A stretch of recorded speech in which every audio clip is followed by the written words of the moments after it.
Bom, tertúlia matinal, é isso? Pessoal, muito bom dia a todos, bom dia.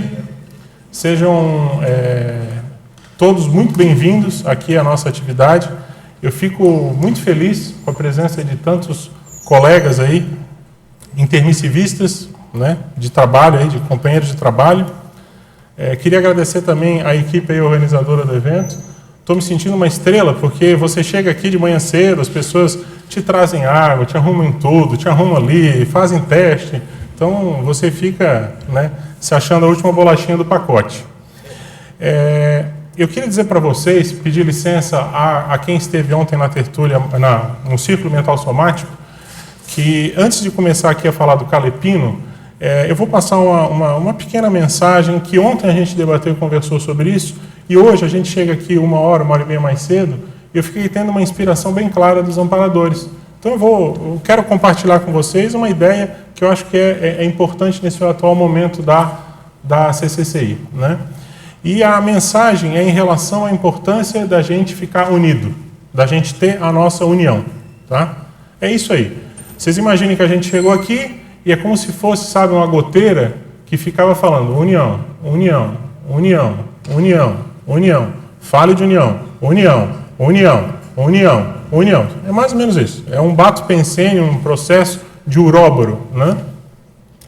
É claro que isso aí a gente poderia explorar muito, eu não vou entrar nessa seara, que senão a gente vai tirar o foco da apresentação, que é o Calepino Conscienciológico, mas quem falou ontem foi até o Eduardo, que falou essa questão da união, levantou a peteca, né, para a gente começar a conversar. Mas é assim, gente, o professor Valdo, durante anos, ele falou aqui que o nosso maior problema da Conscienciologia, ou da CCCI, era a questão da pseudo-harmonia, né? E ele chegou a inclusive, escrever um verbete da enciclopédia da Conscienciologia sobre esse tema, né? Lembrando, para as pessoas entenderem mais, lembrando isso aí. E muita gente não sabe, ou esquece, né, que ele escreveu também um verbete que é o maior antídoto à pseudo-harmonia, que é a questão da interconfiança. Existe um verbete sobre interconfiança. Se você confia nas pessoas, você reduz muito o ruído, a pseudo-harmonia. Porque o que está acontecendo hoje que eu vejo? A gente está precisando zerar um pouco as nossas relações interconscienciais. Às vezes você tem um histórico da pessoa e você fica reforçando aquela visão que você tem da pessoa, que às vezes é uma visão já ultrapassada, de 10 anos atrás, ou de algo que aconteceu lá atrás, uma cariação mal feita, uma conversa que ficou mal parada. E eu acho que a gente está num momento agora em que a gente tem que se unir muito, né? Essa união não significa compliciamento, não significa que você não vai se posicionar e você não vai falar aquilo que você acha que está errado e você vai se manifestar. Mas significa que você vai entrar nas relações um pouco mais de peito aberto, né? Sem tantas armaduras, sem tanto partindo do princípio que a pessoa está manipulando, que a pessoa quer poder, que a pessoa está fazendo isso, que a pessoa está fazendo aquilo, entendeu? Então, vejam-se a lógica nisso que a gente está passando de inspiração, de informação. E eu acho que é uma mensagem que eu gostaria de passar aqui no início da nossa conversa sobre o Calepino Conscienciológico, ok? Gente, sintam-se à vontade, né, conforme a instrução que a gente recebeu, para fazer pergunta a qualquer momento. Eu vou conduzindo aqui. Eu não tenho a ilusão de que eu vou conseguir passar todo o conteúdo da pesquisa em 1 hora e 45 minutos, tá? Nós vamos conversando. O povo vai perguntando, conforme for a gente vai indo para um lado, vai para outro, né? Claro que nós temos um roteiro básico, que é apresentar o Calepino, mas sintam-se bastante à vontade. Eu falo um pouco rápido mesmo, às vezes, tá? Atropelo, então, por favor, levantem o braço e digam, opa, peraí, isso aí não ficou claro, e nós vamos conversando, tá bom? Então, vamos falar sobre o Calepino Conscienciológico, tá? O Calepino Conscienciológico... Aqui, opa, já está lá. Muito obrigado. Eu quero dizer que eu ainda não, eu estou tentando me adaptar às novas tecnologias. Eu sei que tem gente que trabalha bem com isso, mas eu sou de outra era. Eu chego aqui, falo e não uso isso, entendeu? E, inclusive, na hora de mandar, vai e volta, não, PDF, desconfigurou, não sei o quê. Mas quarta-feira estava tudo certinho, né? Estava já entregue. Então, tá bom. Gente, calepino, muita gente me perguntou assim, mas o que é calepino, né? Que palavra é essa? Na verdade, isso é uma palavra dicionarizada, tá? É uma palavra que, se você for olhar lá no Wise, tem no Wise, tem em outros dicionários, Aureliano, etc. E ele tem duas acepções básicas. O calepino pode ser uma lista ou compilação ordenada de palavras, vocabulário, um dicionário ou um léxico, ou pode ser também um livro ou caderno de anotações ou de consulta. E aí vale qualquer tipo de situação, pode ser calendário, pode ser agenda, né? Então essas são as duas acepções básicas de calepino. É claro que no contexto dessa apresentação, dessa pesquisa que a gente está apresentando aqui hoje, a gente quer mais dar esse enfoque do caderno de anotações, tá? Etimologia. A origem da palavra calepino vem do antroponímico Ambrogio del Conte di Calepio, monge italiano, autor de um dicionário de latim muito conhecido e utilizado por séculos, traduzido para diversas línguas europeias, que com o tempo tornou-se sinônimo de vocabulário grande. Tá? Então, na prática é o seguinte, existe esse monge aí italiano, ele era da ordem augustiniana, e ele elaborou lá uma compilação, por volta do ano de 1500, de palavras em latim e fez como se fosse um dicionário. Ele não concluiu isso em vida, né? E o fato é que, então, isso foi terminado pelos colegas dele monges, né? Mas se tornou um dicionário de referência. Ele, se você olhar ali a história, isso tem na Wikipedia, não brasileira, mas principalmente a Wikipedia inglesa, você vê que tem toda a história, tem lá os 18... publicações que foram feitas, né, versões diferentes de dicionário. E o que acontece? Como naquela época você não tinha assim uma fartura de livros como tem hoje, a pessoa carregava aquele dicionário embaixo do braço, muitas vezes aquele dicionário ela ia anotando ali palavras em outras línguas, ela ia fazendo as suas anotações pessoais. E com o tempo, então, aquele livro era tão referência que acabou se tornando sinônimo de um bloco de anotações. Qualquer coisa, olha lá o calepino, né? Que seria, então, o livrinho que ela carrega embaixo do braço ali com as anotações dela. Quero já dizer o seguinte, gente, eu não acho que eu fui esse Ambrogio del Conte de Calepio, já quero dizer isso, tá? Já me perguntaram isso, tô sabendo que você foi. Não faz parte, tá? Não, assim, eu acho que eu passei dentro da igreja, eu acho não, tenho certeza que eu passei dentro da igreja, mas não me consta que eu tenha sido esse cidadão aqui. Logo em seguida, esse aqui eu tive uma vida, inclusive foi na Itália, mas não me consta que eu tenha sido esse cara aqui, né? É interessante que às vezes se criam mitos, né? É importante esclarecer isso. Eu lembro que um tempo atrás eu fiz um artigo para a holotecologia, que era uma pesquisa do John Dewey, que era uma pesquisa sobre grandes educadores. E eu acabei publicando lá, mas isso foi um pedido do IPC e acabei publicando lá dentro. E aí depois o pessoal estava chegando para mim e disse... E o pessoal estava dizendo, não, César, eu agora descobri quem você foi o John Dewey. Falei, não, eu fiz uma pesquisa que pediram, não, mas você não ia escrever um artigo naquele nível lá se não fosse o cara. Mas tudo bem. Então, gente, trazendo esse conceito de calepino conscienciológico, quer dizer, de calepino para a questão da conscienciologia, a gente, então, apresenta a ideia do calepino conscienciológico. O calepino conscienciológico é, portanto, o caderno ou livro de anotações do estudante de conscienciologia, destinado à consulta dentro de uma compilação ordenada, assemelhando-se dessa forma a léxico especializado como fruto de suas pesquisas incessantes, né? Então, na prática, o que acontece? Todos aqui têm o seu bloco de anotações. Confere isso? A grande maioria aqui tem o seu bloco de anotações. Pode ser lá um arquivo do computador, onde a pessoa arquiva tudo bonitinho, as ideias que tem. Pode ser um livro que ela anota tudo. Pode ser folhas separadas, é a técnica que eu utilizo, né? Anotar em folhas, uma separada da outra. Mas o fato é que todo mundo tem um bloco de anotações. Daquelas ideias que ela julga as mais importantes, as mais sérias, que são as ideias que ela acha relevantes, que mexem com ela, ou que ela acha que pode ser útil para a pesquisa dela. Então, o que acontece? O que a gente observa? Muitas vezes, os amparadores estão lá, sei lá, tentaram 10 vezes passar uma determinada informação relevante, crítica para a pessoa. Lá pela 10ª vez, de repente, o professor Valdo falando, caiu a ficha finalmente, completou a ligação, a pessoa entendeu aquela ideia, aí ela anota. E aquilo ali, poxa, tem um impacto enorme para ela naquele momento. E o que a gente observa? Muitas vezes aquela ideia, ela reverbera durante alguns dias. 1 semana, 2 semanas, 3 semanas, mas com o tempo, vagarosamente, aquela ideia deixa de reverberar. Ela meio que esquece. E com o tempo, aquela anotação, ela se soma a um monte de anotações que ficam lá no meio das outras anotações dela e meio que perdidas no tempo e no espaço. Tá?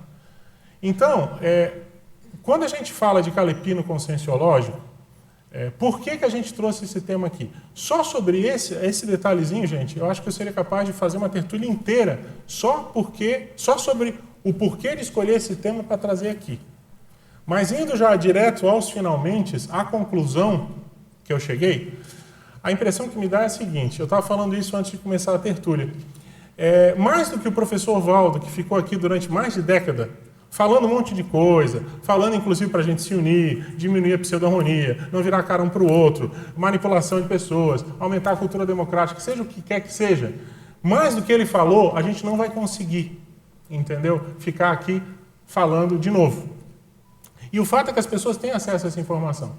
Só que o que é necessário, na minha cabeça, nesse momento agora após a soma do Valdo, é a pessoa parar para refletir, para ir lá buscar esse repositório. Porque eu acho que nós vamos demorar muito tempo para ficar digerindo tudo aquilo de informação que ele deu. É como se ele tivesse lançado as bases do negócio, ele fez a pedra fundamental, que está ali enterrada. Né? É claro que de nós vai surgir ideias, ver pontos, vai surgir, não há dúvida. Mas eu acho que nós temos um dever de casa, que é resgatar, que é requentar, vamos dizer assim, requentar no sentido positivo, e debater mais entre a gente uma série de ideias que foram trazidas ao longo desses anos. E não é só Valdo Vieira, nós temos colegas extremamente competentes, Mal, Adriana Lopes, Pedro Fernandes, etc., que também trouxeram ideias muito boas, então a gente tem que chegar e trazer esse conteúdo, né, para poder debater. Então, gente, esse calepino conscienciológico, que é essa obra que eu estou trazendo aqui para apresentar para vocês, que é esse volume aqui, ó, esse volume aqui, que já foi entregue na Editares e foi entregue essa semana, que é um tratado com 1.500 páginas, 1.566 páginas, na verdade, uma parcela da pesquisa que eu estou começando a apresentar aqui hoje e que eu quero dizer, isso aqui, de certa forma, é uma homenagem e é uma maneira de resgatar e é a minha contribuição daquilo que eu vi de melhor na conscienciologia desde que eu entrei nela. Entendeu? Então, assim, eu comecei a conscienciologia, para ser mais exato, em fevereiro de 1988, quando o professor Valdo foi dar uma palestra dentro da Federação Espírita Catarinense, um mês depois da criação do IPC. E de lá para cá eu nunca parei, sempre fui constante em tudo. Eu acompanhei, fiz cursos. Então, uma coisa que me incomodava muito era o quê? Tem um monte de anotação, tem um monte de ideia, mas está tudo anotado, tudo guardado e tudo meio solto. Então, o que eu fiz basicamente nos meus últimos 10 anos? Eu fiz uma extensa pesquisa de organizar, de dissecar todo o meu material. Para isso, eu tive que instituir uma rotina de turno intelectual não inferior a 6, 7 horas diárias. Muitas vezes foram 10, 14 horas. Esse é o trabalho dedicado para o aspecto mental somático. Eu não estou aqui incluindo o tempo de ficar atendendo na IEC todo dia das 4 às 6 horas, nem estou incluindo aqui o tempo para construir esse tertuliário, para construir a Leia dos Gênios, para construir o discernimento, para fazer a Asa Sul, fazer a Asa Norte, para comprar terreno e para tocar todos os projetos e a demanda política que existe. Estou falando só de sentar a bunda na cadeira e refletir, e ler, e pensar, e dissecar com compromisso comigo mesmo de não deixar uma vírgula de fora. Eu procurei não deixar uma vírgula de fora de tudo aquilo que eu achava mais importante. Então vamos entender bem isso. Eu comecei essa pesquisa, eu vou contar um pouco para vocês entenderem, porque isso você não brota de uma hora para outra. Você chega assim, está aqui e apresenta um negócio desse. Não, você tem uma história para contar. Então assim, se eu for, posso contar desde o início, mas eu vou simplificar um pouco. Em 94, o professor Valdo foi dar em Florianópolis um curso avançado. Acho que muita gente aqui é da época do curso avançado, né? E na época ele apresentou a ideia dos megapensenes trivocabulares. Na época era o máximo. Ele falava que era a linguagem que se aproximava o conscienciês, que você melhoraria sua retinalidade pensêmica, que você se comunicaria muito melhor, que você acessaria tudo, entendeu? Ele botou tanta pilha, né, de que todo o pensamento do cosmos podia ser simplificado numa síntese de 3 palavras, que eu me empolguei muito com aquilo. E ele fez um convite no curso avançado. Gente, quem quiser me ajudar a escrever sobre megapensenes, criem megapensenes, mandem para mim e eu vou ficar muito feliz com isso. E o fato, então, é que a gente começou em 94 essa pesquisa, eu não tinha ainda um nível de auto-organização muito grande, 94, 95 consegui trabalhar, eu era coordenador de Florianópolis, 96 praticamente as pesquisas pararam, final de 96 eu consegui comprar o meu primeiro notebook, parcelado, uma dificuldade, era muito dinheiro, você era estudante, não tinha dinheiro. Eu sei que tem um monte de colega aqui que também passou por um perrengue violento para também adquirir seu primeiro computador, etc. Em 97 começou a melhorar, e aí foi, 98, 99, e dá.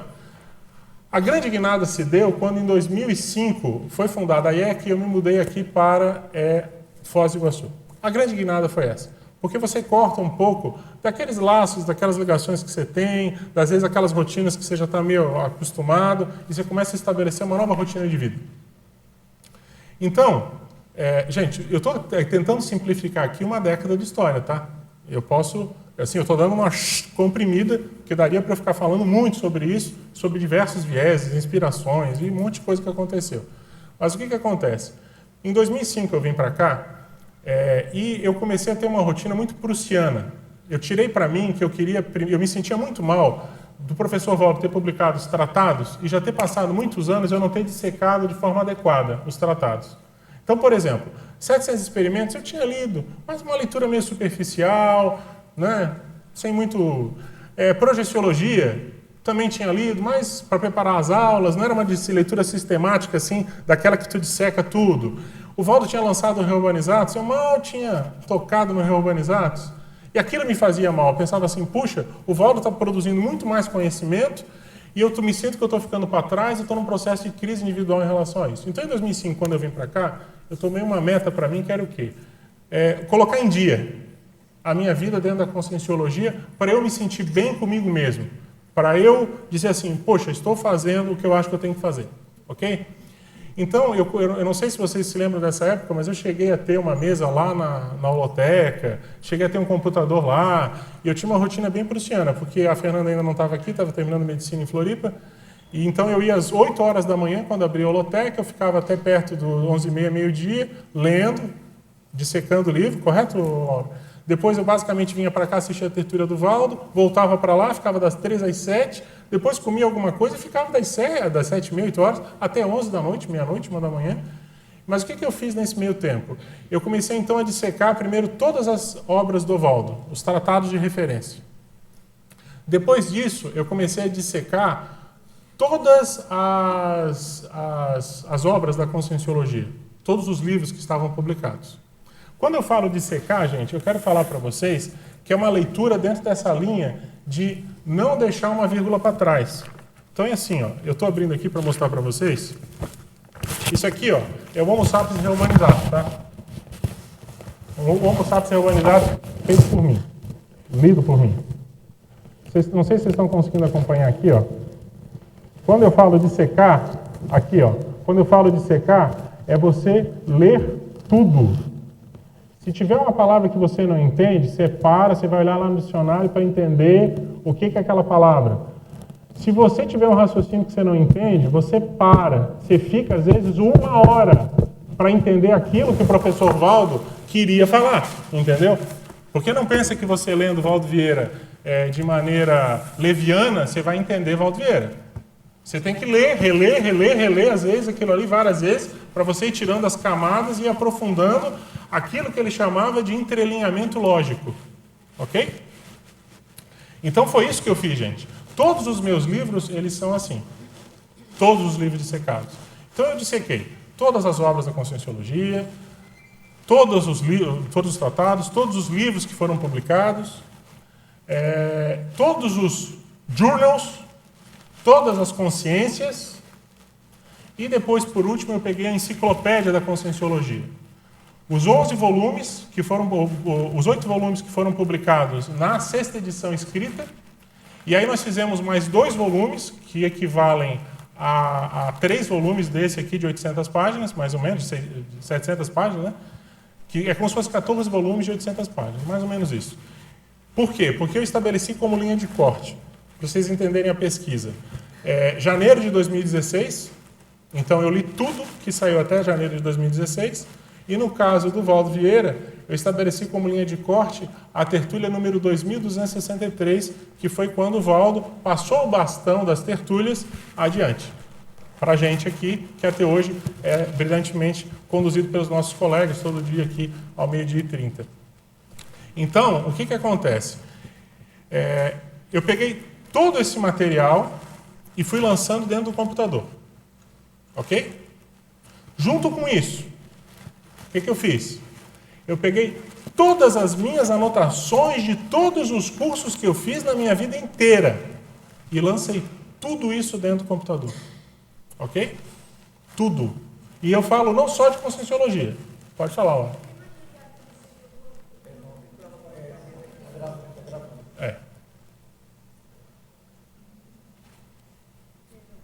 Sim. Exatamente que material você jogou no computador? O que você sublinhou, o que você entendeu? Isso, tá. Isso. Então, assim, ó, o que acontece? Muito importante essa pergunta que você está fazendo.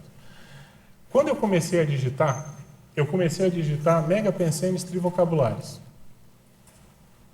Era uma coleção de Mega Pensenes Trivocabulares. Daqui a pouco eu comecei a ver que tinham ideias muito boas, que por mais que você quisesse anatomizar na forma de um Mega Pensene Trivocabular, você não conseguia. A ideia ficava pobre, com todo respeito. Você conseguia botar no Mega Pensene, mas não expressava aquilo que você queria expressar. Então eu comecei a colecionar frases. Ok? Daqui a pouco eu comecei a verificar que a gente tinha classes de frases diferentes. Então eu comecei a observar que a gente tinha frases comuns, nós tínhamos definições. Então, tal coisa é tal coisa. É uma definição. Daqui a pouco eu comecei a observar que haviam relações. Quanto maior tal coisa, maior ou menor tal coisa. São relações. Comecei a observar que haviam paradoxos. Por que eu estou te falando isso, Laura? Porque para cada um desses eu comecei a abrir arquivos. Então eu fui abrindo o arquivo de Mega Pensene, de frases, que são citações puras, de definições, de paradoxos, de relações, de inexistências, que é o livro hoje que eu estou dedicando, que é o 5º livro. E aí eu fui criando e fui, então, me especializando nisso. Só que daqui a pouco eu me deparei com raciocínios que eram muito bons. E que quando eu colocava na forma de frases, eu perdia. Aí o que eu tive que fazer? Criar um arquivo de raciocínios de ideias sobre determinados temas. Então, esse livro que você está vendo aqui hoje, ele é o arquivo de ideias. Ele é um dos arquivos dos 137 arquivos que eu tenho hoje, com os quais eu trabalho. Então, o que acontece? Só para concluir, porque eu parei no meio, né? Então, daqui a pouco eu comecei a ver que haviam ideias muito boas, blocos de ideias, sobre determinados temas. Então, eu comecei a abrir um arquivo sobre evoluciologia, sobre desperticidade, sobre sinalética energética parapsíquica pessoal. E assim eu fui ampliando a pesquisa. E eu fui criando esses temas. É claro que eu tenho arquivos desses que tem muito pouco material, mas eu tenho arquivos hoje muito fortes, muito grandes, com muito material. Então, hoje eu tenho um pouco mais de 20.000 páginas escritas. É muito conteúdo. Esse conteúdo que vocês estão vendo aqui, que eu posso apresentar, que são 5 livros iniciais, eles integram hoje 15% do conteúdo, do material escrito que eu tenho. Hoje eu tenho conteúdo bruto. Bruto que eu falo é tipo assim, é o livro pronto, com material bruto que precisa ser refinado, para 17 livros. Tá? E aí depois eu tenho que fechar. De tratados, eu tenho eu tenho o tratado de perguntas, que é como se fosse, eu não posso dizer que é uma ampliação do conscienciograma, porque o conscienciograma, ele é muito erudito. Mas são perguntas mais fratura exposta e soco na cara. Mais ou menos assim, quando que você vai acabar com tais autocorrupções? Eu estou dando um exemplo, então é esse estilo de pergunta, mas é um tratado, tá? Ele está com umas 1.500 páginas, mais ou menos. Talvez eu reduza, tem muita... Eu ainda não trabalhei nesse arquivo, que eu tire um terço. Mesmo assim, vai ficar um volume forte. Essa é a classificação que eu vou ter que fazer por temática ainda. Ele está um conteúdo bruto que eu falo, eu tenho lá umas... Sei lá, quantas perguntas, Marcelo, lançadas lá? Umas 20, 30 mil perguntas? Eu estou me referindo aqui ao Marcelo, porque, gente, o Marcelo trabalha comigo ali há uns 4 anos, né, Marcelo, mais ou menos? E ele trabalha ali comigo todo dia de semana, e está acompanhando esse trabalho, eu já pedi ajuda dele. Se tiver alguma bobagem para eu falar, ele me corrige, entendeu?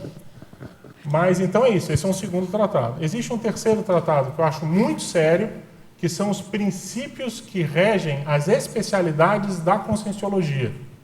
Eu consegui coletar mais de 20 mil princípios. Então, da mesma forma que você tem as leis de Newton, tipo assim, 2 corpos não podem ocupar o mesmo lugar ao mesmo tempo, você tem as leis que regem cada especialidade. Você pega ali o Losch, né?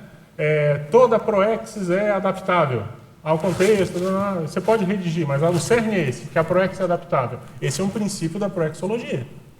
Então, o que a gente fez? A gente coletou mais de 20 mil princípios que regem as especialidades. É claro, mas claro, veja bem, eu vou repetir, a gente dissecou a obra da Conscienciologia, tudo escrito, e o que eu fiz também foi pegar todas as tertúlias do Valdo, as 2.263, e escutar e dissecar tudo. Ok? Uhum. Então é assim, é um trabalho hercúleo. É um trabalho que eu demorei mais de uma década, na verdade. Trabalhando com turno intelectual, sério, pesado, todo dia, 6, 7 horas. Eu sei que muita gente não conhece esse meu ego. Muita gente me via como tocador de obra. Ah, o César toca, fala, isso, aquilo. Mas, gente, hoje, o que eu sinto, tá? Eu vou dizer para vocês, óbvio, quem ganhou mais com isso fui eu. Hoje eu tenho uma visão de conjunto da Conscienciologia, e é uma pena que você não consegue gravar tudo. Sua memória não tem como, é muita informação. Você pega as 2.000 tertúlias do Valdo, você não consegue. Mas você pega uma visão de conjunto enorme, né? A gente vai ter, por exemplo, um curso que a gente vai fazer agora em maio, né, Mauro? Sobre o Cristo espera por ti. Foi solicitado, fazer uma compilação do que o Valdo falou de Cristo espera por ti. Você viu que em 24 horas eu consegui dar uma relação de todas as tertúlias que o Valdo falou do Cristo espera por ti. Todas. Ok? Então é assim, vocês imaginem o que é você pegar um tema e você, de repente, ter acesso a todo o conteúdo daquilo ali. E aquilo tinha uma previsão de conjunto. O Valdo mesmo, no Cristo espera por ti, é um absurdo. Ele fala numa que o Balzac escreveu o livro para poder reconciliar ou reativar a questão com a mãe dele, com a Aristina, que está na Finlândia. Aí você começa a juntar uma coisa com a outra, com a outra, com a outra, com a outra, daqui a pouco você está com uma visão de conjunto que extrapola, né, foge. Alguém queria fazer uma pergunta? Eu queria saber, César, a sua pesquisa pelo draft aqui que foi fornecido para a gente, está só a pesquisa ipsis literis, né? No seu livro, você aprofundou alguma temática ou você só colocou o que foi exatamente falado pelo Valdo? O que acontece? O livro está aqui, ó, gente. Tá? Esse aqui é o livro, tá? Estou mostrando aqui, ó, para vocês terem uma ideia. Ele lembra muito o estilo do Lex Studiorum Pensatas. Tá? O que acontece? Eu pego o raciocínio sobre determinado tema, que pode ser, então, uma citação escrita. Daqui a pouco eu vou apresentar os dados do Calepino. Pode ser uma citação escrita, como pode ser fonte oral. E classifico aquilo ali dentro de um tema. Por exemplo, evoluciologia. Isso. Só que esse aqui é um artigo do 137. Tá? Então, o que acontece? Você pega ali um bloco de ideias sobre evoluciologia. E eu vou colocando ali dentro. Então, você vai ter citação de Valdo, do Homo sapiens reurbanizado, por exemplo. Você vai ter fala da Adriana Lopes, de Tertúlia. Você vai ter Everaldo Bergonzini, dentro lá do TENEPS, do livro, que foi organizado pela Marina e pelo Antônio. Você vai ter o material de consciência. Você vai ter um universo de coisas de tudo quanto é lado. E eu vou lançando ali um embaixo do outro. Respondi?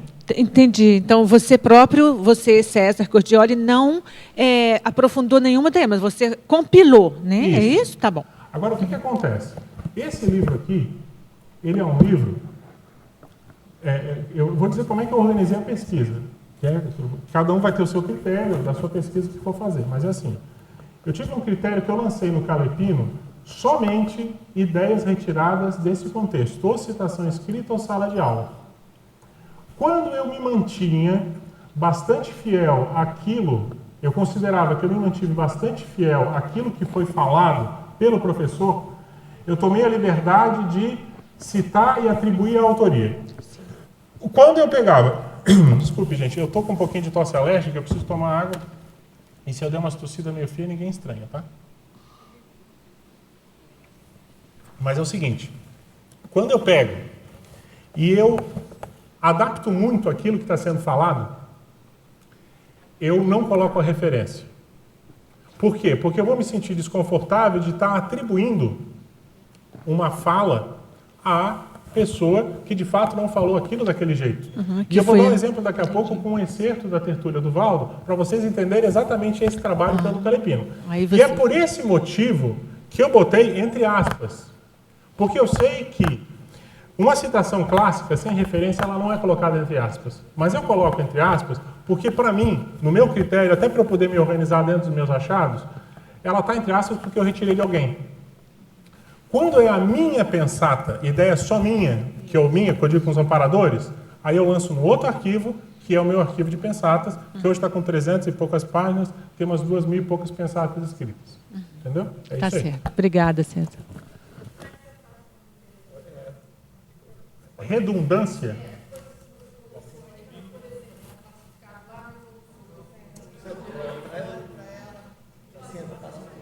Me explica de novo a pergunta, vamos lá. Você tem 130 e poucas classificações. Isso. Essa daí é uma. Isso. Foi assim. Isso. Só que tem coisas que você coloca aí que poderia ter sido classificado nas Claro. outras. Como é que você faz para... Não, Então quando fica eu- lá e fica cá? Quando eu acho que é pertinente, eu jogo no outro arquivo. E tira daquele. Não, assim, ó. Vamos entender. Esse daqui é um livro que é uma compilação de tudo que eu vi de melhor da Conscienciologia, nesses 30 anos. Então, você vai pegar um bloco sobre evoluciologia, você vai ter lá, sei lá, 10, 15, 20 raciocínios sobre aquilo. Desses raciocínios, o que eu achar que serve para um possível tratado de evoluciologia ou um tratado de desperticidade, eu vou lançar lá. Porque aí eu vou desenvolver um raciocínio depois sobre isso. Entendeu? Então está lançado nos dois. Da mesma forma, Como é que Grace... você faz para não se perder? O que estava lançado em mais... Não, aí você tem a auto-organização, para não se perder. É isso que eu tô te mas perguntando. o que eu quero te chamar a atenção é o seguinte, eu estou falando aqui, gente, de arquivos externos. Existem os arquivos internos, aqueles arquivos que é você para você mesmo. Então, por exemplo, se você lê lá alguma coisa do professor Valdo, num livro, e aquilo mexe profundamente com você, e você então quer colocar aquilo para você refletir, eu pego aquilo e eu lanço num arquivo meu de reflexões pessoais, ok? Está dentro daquelas 130. Que está dentro dos 137. Então, eu vou dar um exemplo para vocês. Esse livro que vocês estão vendo aqui...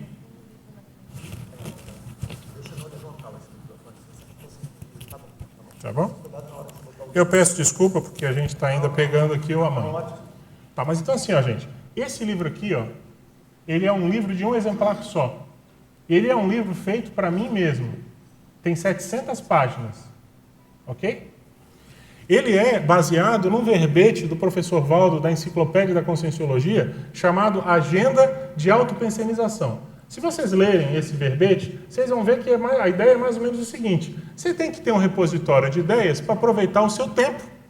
Correto? Para aproveitar o seu tempo útil para refletir. Você está lá numa fila de banco, esperando uma consulta de dentista, de médico, sei lá. Você vai aproveitar o seu tempo, você está no ônibus lá, indo de um lado para o outro. Então, isso é a proposta da agenda de autopensionização. Então, veja bem, nesse livro aqui, de um exemplar só, que é um livro que eu fiz para mim, que tem 700 páginas, que eu quero mostrar aqui para vocês, ó. Tá? Esse livro que está aqui, ele é um livro onde eu tenho as anotações mais sérias do César sobre o César.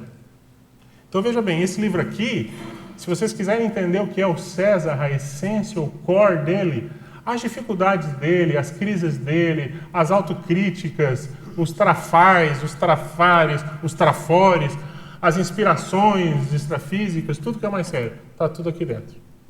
Eu atribuo a esse livro aqui, por exemplo, muito de eu estar conseguindo emagrecer depois de tantos anos. Porque vejam bem, eu terminei essa pesquisa, o trabalho que eu falo de compilação e digitação, eu terminei em outubro de 2015. E a partir dali eu comecei a trabalhar. Fui trabalhando com uns 3, 4 arquivos simultâneos, mas esse arquivo aqui é um arquivo que eu li 3 vezes e dissequei todo. Quando eu concluí ele, eu cheguei à conclusão que eu precisava emagrecer, seriamente. Aí eu comecei a levar mais sério. Mas isso, gente, eu não quero ficar falando, porque assim, eu começo a abrir uma vertente que a gente vai por aqui. Que nem eu vou falar, por exemplo, de inexistência, que é o 5º livro que eu estou me dedicando hoje. Inexistências da conscienciologia, gente, é um tema tão sério, tão mental somático, tão desafiador de tudo com que eu trabalhei até hoje dentro da conscienciologia, que eu digo para vocês, se eu ficar falando sobre isso, a gente começa, assim, para mim é aula de curso intermissivo avançado, mas aí você começa a abrir uma outra frente e começa a subir, entendeu? Como você pretende utilizar essa agenda de autopensionização para o seu autorrevezamento? Essa é uma boa pergunta, Mauro. Eu não sei ainda. Hoje, ele é meu livro de cabeceira. Então, eu fico recorrendo a ele, eu tenho as inspirações mais sérias. Muitas das ideias daqui eu retirei, como eram anotações minhas, para o meu livro de pensatas. Então, aquilo que eu achava que não era, não necessariamente serviria só ao César, tão que íntimo, poderia ampliar, não fosse tão íntimo, isso, você tão íntimo. Transfere para verbetes, você pode. Isso. Há muito material que pode ser ele é transferível, Isso. mas há material que não pode ser Exatamente. transferido. Eu Agora, estou me referindo a esse que é o essencial, essa que é a base. Agora, eu tenho anotações assim, mas eu faço justamente isso, eu faço o vazamento para o verbete, o que é possível se transforma em cursos, atividades. E o que é material íntimo, que não pode sair assim, porque não interessa a outras pessoas além de mim mesma. Então, é esse que é o revezamento, que eu vejo assim, o ponto crítico de como deixar isso sem confiar só na holomemória futura. Isso. Eu vou te dizer, eu tenho uma ideia, mas isso é lá para frente. Talvez lá na frente eu faça um livro do César para o César mesmo, onde eu vou tentar botar de maneira cifrada, da mesma forma que o Valdo colocou no Projeciologia, uma série de mensagens para ele, que depois que você começa a ler, você começa a pegar a manha. Ele joga lá no meio do Projeciologia. Uma pessoa, um parágrafo do nada. Uma pessoa, por exemplo, pode ter ressomado nesse local, nesse local, nesse local e nesse local. Então ele dá o nome de 5 cidades num parágrafo solto dentro da obra. Está na cara que aquilo ali é uma dica dele para ele mesmo, confiando que ele vai acessar aquele livro e ele vai ter inspiração. Vive nesse lugar. Entendeu? Isso, é encriptação. Mas assim, eu não tenho hoje claro para mim, porque hoje eu estou numa etapa que é o seguinte, é tentar botar para fora todo esse material, esse conteúdo que eu produzi ao longo de uma década. Então, eu estou com uma missão meio assim já, né? E fora isso, você tem que manter a IEC, o hotel, que é 24 horas, que se não fosse o Everaldo a gente não conseguiria. Né? O Everaldo é que assume mais o projeto, né? Na verdade. Mas assim, você tem hotel, você tem a rádio, que a gente está pensando seriamente em adquirir agora, você tem o discernimento, que a gente consegue manter por causa da Grace, mas está lá, você tem, né, o Vila Florato, que tem que entregar agora em abril, o Asa Sul, que já era para estar entregue, mas vai estar entregando mês que vem. Então, assim, você tem que, além de você ficar se dedicando à pesquisa mental somática, você tem que sustentar aquelas frentes que você é responsável e você não pode tirar o seu da reta, né? Então, hoje eu estou dentro dessa meta. Um livro por vez. Eu vou fechar as inexistências, depois das inexistências, eu vou trabalhar ou no de perguntas ou no de princípios, né? Talvez eu aborte essa ideia aqui, do Valdo Vieira, de A a Z. Talvez eu aborte. Talvez eu já pegue direto o meu dicionário de definições e faça as definições como um todo, que aqui tem 3.500 definições do Valdo, entendeu? E a ideia que era ser o volume 1 e criar um volume de citações do Valdo, que é isso que o Marcelo está trabalhando hoje. Então nós teremos o volume 1 e o volume 2. Mas se qualquer coisa a gente pega e amplia isso e faz logo um dicionário, um tratado, um negócio maior, e deu para bom. Mas isso aqui era para mim, era porque era tipo uma homenagem, entendeu? Mas beleza, vamos adiante. César, aqui. Você desenvolveu pangrafia nessas obras? E se positivo, como é isso? Explica pra gente. Carla, assim, a pangrafia, eu sempre tive muito respeito por esse processo. Porque eu entendo que é uma questão mais cosmovisiológica. É uma junção de vários fenômenos juntos. Então, é claro, quando você vai escrever uma obra desse volume, nesse contexto aqui, você sente ali a inspiração dos amparadores, ocorrem determinados fenômenos, determinadas expansões. Assim, raríssimas vezes, mas algumas vezes eu achei que haviam até evoluciólogos, ou o transmentor estava ali orientando determinada uma ideia ou outra, entendeu? Então, é claro que se eu quiser dizer que isso é um percentual de pangrafia, eu posso dizer que é. Mas eu vou te dizer, eu acho que isso aqui é muito mais ainda esforço de suor do que uma pangrafia no conceito robusto de pangrafia que eu entendo, que é aquele negócio mais veterano, onde você já conversa com os amparadores, você debate ideias, você sai fora do corpo, um processo mais avançado. Mas, claro, há um percentual, você não vai produzir um tratado de 1.500 páginas dele sozinho, com o nível de ideia que tem aqui dentro, de inspiração, entendeu? Então, claro, há fenômenos, e aí eu teria que ter tempo para contar toda a história de produção de um livro, né, que é um arquivo do 137. Porque, gente, os arquivos são, eu que trabalho com eles, a minha cachaça, como se fala, né? Mas, assim, é muito material. Eu tenho um arquivo, por exemplo, de experiências parapsíquicas pessoais, que é um arquivo só de experiência top, de tudo que vocês imaginarem. Está lá. Eu tenho um arquivo das reflexões pessoais, que é esse aqui, Agenda de Autopensionização. Eu tenho um arquivo que é a minha pesquisa de Bernardo Sayão. Agora, veja bem, dentro do Bernardo Sayão eu tenho o Bernardo Sayão propriamente dito, que é o quê? Ir lá, entrevistar as filhas, os 6, 7 filmes que tem dele, as 4.000 fotos, Bernardo Sayão. Mas você tem, eu tenho um arquivo sobre personalidade consecutiva, que é algo mais amplo, que é uma pesquisa sobre personalidade consecutiva, que é diferente de um arquivo que eu criei sobre retrocognição, que no fundo pode tudo se mesclar, mas são nuances ou vieses diferentes que você, então... O que eu quero dizer é o seguinte, gente, qual é o objetivo de eu estar trazendo um calepino desse aqui hoje? É dar um exemplo de uma autopesquisa, procurando inspirar as pessoas para que também organizem os seus achados. Isso para mim é a essência dessa aula aqui. Se a gente conseguir hoje aqui no final dessa aula, as pessoas se sentirem inspiradas a ir para suas casas e rever um pouco lá as suas anotações, organizar, dar um sentido mais útil, uma destinação para isso, nossa, já vai ter valido muito a pena. Para mim esse era o objetivo dessa aula aqui. E assim, cada um vai criar a sua metodologia. E a pessoa vai ver o quê? Eu sei que tem muita gente querendo falar, só deixa eu fechar esse raciocínio e já passo a palavra. Então assim, o que é muito importante? A pessoa vai começar a ela estabelecer quais são os temas que ela tem interesse, então ela vai começar a abrir os arquivos, ela vai ver o arquivo das reflexões pessoais dela, que pode ser a agenda de autopensionização, ela pode... vocês têm uma ideia da sofisticação da pesquisa que eu tenho, Grace, o arquivo das ideias que eu quero refletir, que é a agenda de autopensionização. E eu tenho um arquivo das ideias que eu já refleti, que são aquelas ideias onde eu concluí, onde, tipo assim, eu tirei da minha agenda de autopensionização e eu coloquei lá no outro arquivo que é tipo assim, sobre isso eu já fechei questão. A minha opinião sobre tal tema ou sobre tal condição é essa. E aí já é a minha síntese daquilo que eu refleti. Então eu tiro da agenda de autopensionização e eu lanço no meu arquivo de já ideias refletidas, entendeu? Você queria falar, Marcelo? Vamos lá. É justamente sobre esse ponto, gostaria de fazer um comentário. Sim. Eu aceitei trabalhar junto com você justamente para atingir esse objetivo. Eu sou autor da Conscienciologia, tenho um livro já publicado.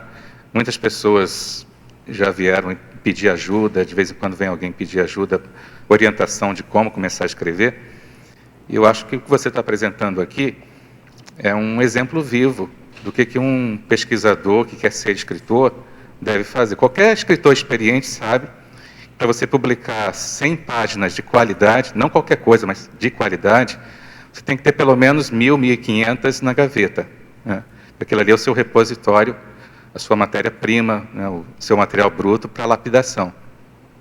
Ninguém já pula, né, da própria cabeça direto para uma página pronta. Então, toda essa metodologia que você criou para si mesmo, toda essa sistemática dos arquivos, a dedicação, e você é o cara mais ocupado que eu conheço aqui em toda a conscienciologia, né? Eu acho que você está fazendo é dar um exemplo vivo. Um exemplo vivo de como se auto-organizar para produzir, né? E eu que venho trabalhando aí com você, te ajudando a fazer essa compilação, eu aprendo muito com isso, né? Eu particularmente não sou um cara muito organizado. E eu aprendo muito com você. Mas eu acho que qualquer um que está aqui, que tenha pretensão de escrever, precisa organizar os próprios achados, as próprias leituras, principalmente leitura e fechamento. As pessoas se perdem muito em relação a isso. Às vezes até leem, mas não registram aquilo que leem, não catalogam, não classificam, e as informações se perdem, né? E essa é a coisa mais básica que existe num processo de produção. Mas você está aqui mostrando como se faz e mostrando muito resultado, nesse sentido. Gente, eu vou passar aqui o livro, que talvez o pessoal tenha vontade de dar uma olhada. Só peço cuidado, porque eu tenho 2 na Editares, mas que foi entregue essa semana, eles estão começando a analisar, e tem só esse exemplar aí, então folheiem com calma. Mas eu acho que é importante para a pessoa ter uma visão do que é a obra. O que você falou que vai falar mais tarde, que isso vai causar muita polêmica, mas eu queria só te perguntar, essas inexistências seriam hiatos, pausas, respostas que você não encontrou dentro dos tratados? Eu posso falar de inexistência, mas eu vou fazer um pedido então. Nós vamos pegar o calepino, botar dentro de uma caixinha agora, nesse momento. Nós vamos encostar essa caixinha de um lado, tá? Ele está um paciente entubado na mesa de cirurgia, tá? Ok? E nós vamos pegar... Não, pode até ser, mas eu vou dar uma palhinha, que ela está perguntando, eu acho que tem que falar. Não precisa, eu só queria saber qual seria o objetivo. Eu quero falar. É o seguinte, inexistência, existe um verbete da Enciclopédia da Conscienciologia, que o professor Valdo fala sobre isso, inexistência. Se você for olhar, vai ver 2, 3 páginas, inexistência é o que não há, é o que não ocorre, é o que não tem. Dentro da Conscienciologia, tem várias coisas que não existem. Na verdade, é dentro da evoluciologia. Tá? Para entender bem isso, é importante a pessoa pegar o Homo sapiens reurbanizzatus. Se eu não me engano, é na página 383, fala lá um pouco de nega-assertivas e nega-asserções. O que é uma nega-assertiva? É uma assertiva que começa negando, ela começa por não. Por que isso é muito importante? Porque a palavra não, ela define, ela alinha. A pessoa que começa a trabalhar com esse tipo de ideia, ela começa a transformar a sua pensenidade de forma mais retilínea. Ela começa a entrar dentro da retilinearidade pensênica. A gente observa que a maioria das pessoas se enrola na vida não é pela má intenção clássica, tipo assim, eu vou ferrar a outra pessoa, eu vou roubar, eu quero ganhar dinheiro, eu vou usar de métodos escusos. A pessoa não entra na interprisão muitas vezes por isso. A maioria das pessoas, principalmente no nível que a gente está, ela entra por falta de posicionamento. Por falta de exatamente, muitas vezes, não dizer um não. Então, a nega assertiva, ela é uma técnica avançada de desassédio mental somático. E você tem fórmulas mentais somáticas avançadas para transformar a rigor qualquer princípio maior de uma especialidade da conscienciologia em uma inexistência. Isso que eu estou falando para vocês, gente, para mim, é aula de curso intermissivo avançado. Então vamos entender bem isso. Eu vou dar um exemplo para a gente entender bem isso.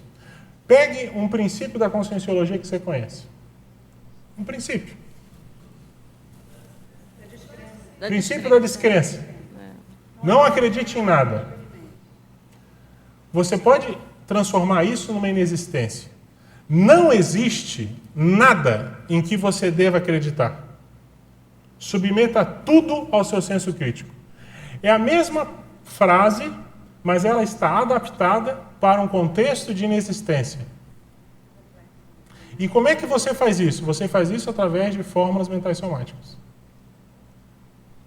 Entendeu? Você pode pegar princípios, por exemplo, da proexologia que eu citei. Quando começa por toda, Toda proex, ela pode ser... geralmente toda você vai converter para uma inexistência. Isso é uma fórmula mental somática avançada. Então, toda proex é adaptável.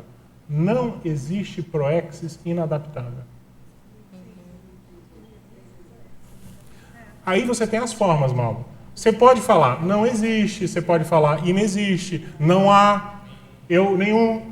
E eu falo isso, por exemplo, na introdução do Inexistência, que tem já mais de 30 páginas. Só que, é claro, você tem que botar dentro de um confort. De tudo que eu estudei, para mim, o mais forte é o não existe. E o próprio professor Valdo coloca isso, agora teria que pegar lá, mas quando começa por não, é terrível, porque define. Agora, o que eu vejo? Isso impactou na minha forma de me posicionar, na minha pensanidade. Muita gente acha que às vezes eu sou bruto, acha que eu sou indelicado, que eu dou chute na canela. Eu dou mesmo, não nego. Mas é o seguinte, às vezes um pouco é esse processo da definição. Você se posiciona. Às vezes você está errado. E no processo de dialética, você admite o erro e volta atrás. Mas eu acho que a gente erra muito mais por não se posicionar, por omissão deficitária, do que por se posicionar. E esse momento agora da conscienciologia é um momento crítico, onde as pessoas têm que se posicionar mais. Porque assim, a gente vê que as pessoas às vezes, é natural que depois que morre o Valdo, há uma quebra um pouco nas nossas atividades. É óbvio que há. 1% da qualidade de Valdo você não vai formar do dia para a noite. Então é natural que haja uma quebra. Agora o que você não pode deixar é um sentimento de tipo assim, descontentamento em relação a eventuais imaturidades dos seus colegas e que você também tem. Isso contaminar, por exemplo, a sua dedicação ao trabalho. Isso me faz lembrar muito, até comentei ontem isso no Círculo Mental Somático, isso me faz lembrar muito, que foi o que veio durante a semana que eu estava me preparando para essa tertúlia e veio também hoje e ontem, que é aquela fala que eu falei no final do congraçamento, uma partezinha final, que é aquela expressão do professor Valdo, aquele texto do próprio Punho que ele escreveu, dizendo que se nós somos intermissivistas, nós ainda somos poucos na intrafisicalidade. E nós temos que unir e não dispersar. Da responsabilidade. Se nós temos uma maxi proexis grupal a ser cumprida, e se cada um aqui é uma mini peça extremamente relevante dentro desse maxi mecanismo, e a pessoa tem que identificar onde que ela se insere então, não há dúvida, ela tem uma responsabilidade. Ela não pode ficar na base só da indignação, ou ficar na base da picuinha, ou ficar na base de tirar o time de campo. Ela tem que mostrar mais que nunca agora para que ela foi formada, honrar esse investimento. Eu vou falar aqui agora uma coisa que pode parecer polêmica, meu objetivo não é polemizar, também não é, meu objetivo aqui não é convencer ninguém de nada, tá? Mas é uma projeção consciente que eu tive com o professor Valdo Vieira no dia 5 de janeiro desse ano, faz 1 mês e meio. Gente, submetam ao senso crítico de vocês. Quero dizer para vocês também que desde a morte do Valdo, eu tive com ele eu tive 4 experiências extrafísicas, então não é uma coisa que eu tenho toda hora, todo momento. Sei que isso é um pouco de tabu dentro da conscienciologia hoje, você falar que você se encontrou com o Valdo, viu o Valdo, porque é aquele negócio assim, o Valdo disse que ia trabalhar na África, não ia aparecer nunca, né? Então assim, vamos dar todo esse desconto, tá? Mas vamos olhar a lógica do que eu vou falar. Essa experiência me marcou profundamente. Eu estava lá em Florianópolis, ainda era período pós-Réveillon, e nessa experiência a gente estava entre 30 e 40 pessoas que eram, na minha opinião, o core da conscienciologia hoje. Eu não estou querendo com isso desqualificar os demais colegas, mas ali eram as pessoas de peso da conscienciologia. Estava lá Pedro Fernandes, Loche, Dulcidal, Rosa Nader, eu, Marina. Tinha lá umas 30, 40 pessoas. O professor Valdo estava falando para a gente, passando uma mensagem. Essa mensagem não era num tom rude, nem caracterizaria, né, com o estilo dele, também não era no estilo brincalhão, tipo assim, estamos aqui, não. Era uma mensagem num tom sério, num tom para se refletir, para se pensar. Então, a mensagem que ele passava era a seguinte, isso num diálogo tipo transmental. Gente, todos vocês que estão aqui, vocês não podem dizer que foram surpreendidos com a minha ausência no intrafísico. Todos vocês foram bem avisados, tiveram muitos sinais. E, na verdade, eu até durei mais tempo do que estava inicialmente planejado. Ok? Mas, o fato é que agora, com a minha saída do intrafísico, agora é hora de vocês honrarem o investimento dos amparadores. Nós não ficamos, por mais de década, dando aulas todos os dias para chegar agora, nessa hora, e muitas das pessoas que estão aqui irem cuidar das suas vidas pessoais. Essa é a síntese, é o core da mensagem, tá? Então, ele falou bem forte nisso. Aí teve gente que chegou e falou, não, mas é muito difícil, Valdo, você tem que entender, porque pessoas, claro, argumentaram, não, é muito difícil, Valdo, tem que ver que em Foz do Iguaçu a realidade é muito dura, é muito difícil, as pessoas têm que cuidar da sua vida profissional, pessoal, né? E foi falado isso lá. Não é uma questão de você alijar, esquecer da sua vida profissional, de você fazer o seu ganha-pão, mas é uma questão de você chegar e dizer o seguinte, ok, agora eu já cumpri o que eu tinha que cumprir, mais ou menos assim, ou atingir a condição tal, agora é hora então de eu cuidar mais da minha vida pessoal particular. E aí a pessoa começa a se concentrar predominantemente em cima disso. Ok? Então essa foi a mensagem. Uma. E a segunda mensagem que ele passou muito séria lá era a questão de virar a cara um para os outros. Que isso não pode acontecer. Eu posso comprovar essa... Eu não havia conversado com você. Quando eu entrei ali, até falei para você, eu tive, né, não sei se foi o professor Valdo ou a equipe, falando a importância das reuniões diárias para a conviviologia aqui dentro da CCI. Mas aí, ó, isso que você está falando vai encaixar exatamente com a continuidade da nossa apresentação, tá? Posso seguir aqui, gente? Porque o tempo urge. Onde é que a gente parou? Coloca lá para mim o próximo. Eu que controlo aqui, né? Isso. Então é o seguinte, gente. Sinonimologia. Por favor. Desculpa. Você falou da questão que a minha dificuldade é na parte da organização. E aí eu queria saber como é que você fez da questão da organização. Você estabeleceu 12 horas, foi o que você falou, né? Mais ou menos isso.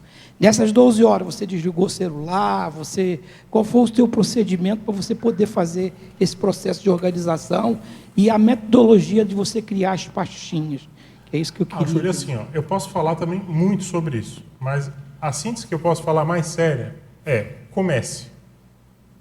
Os fatos orientam a pesquisa. Eu, por exemplo, eu sou capaz hoje de sentar e ficar estudando 4, 5 horas, sem sair do lugar. Mas isso não é bom para o meu corpo. Hoje eu vejo que com 2 horas e meia, é um tempo bom para você levantar, ir na cozinha, faz um chá, dá uma circulada, vai no banheiro. Só que uma pessoa crua, de primeira vez, ela nunca vai conseguir sentar 2 horas e meia e trabalhar mental somaticamente. É muito difícil. Então você tem que começar. Se você não tem fôlego para ficar 1 hora, que seja meia hora. Mas comece. Da mesma forma que você tem ali a TENEPS, que você vai se dedicar 50 minutos a trabalhar com energia, você vai ter a sua tarefa mental somática diária. E você começa a investir naquilo ali. Daqui a pouco, aquilo começa a te contaminar. Começa a ser uma cachaça que você vai se inebriando com aquilo positivamente. Porque você começa a ver as inspirações dos amparadores, que você começa a rever se você for trabalhar com as suas anotações pessoais, você vai rever um monte de coisa bacana que você tinha esquecido e você vai começar a se deparar assim, nossa, como é que eu escrevi isso, eu esqueci isso, nossa, e eu, tipo assim, essa realidade é a realidade que eu tenho hoje, isso aqui está me servindo. E aí você começa a ampliar aquilo, meia hora para 1 hora, para 2 horas. Hoje eu tenho uma metodologia, devido a ter divisão de atenção, que eu não tenho problema nenhum. Eu deixo meu celular ligado. Quem liga para mim de manhã, que é um monte de ligação que eu recebo, eu estou trabalhando meio automaticamente, eu paro, atendo, volto. Só que é claro, quando eu estou trabalhando com coisas muito sérias, quando eu tenho um amparador ali presente, que eu acho, aí às vezes eu desligo tudo e eu fico focado, ok? Mas eu acho que assim, ó, a maior dica que eu posso te dar, Júlio, é comece. Você vai ver que os fatos vão orientar a tua pesquisa. Em relação, inclusive, à questão da sua auto-organização da sua pesquisa.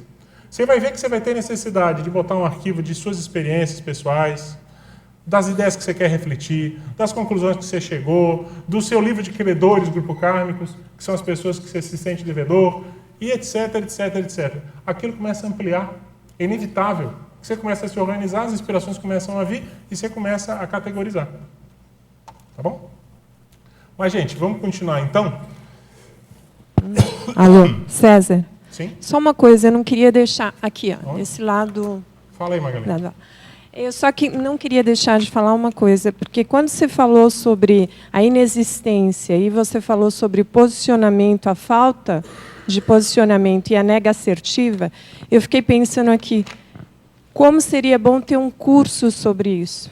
Eu não sei se você chegou a pensar, mas eu deixo aqui uma dica. Não sei se você pensou sobre fazer exatamente um curso sobre esse tópico.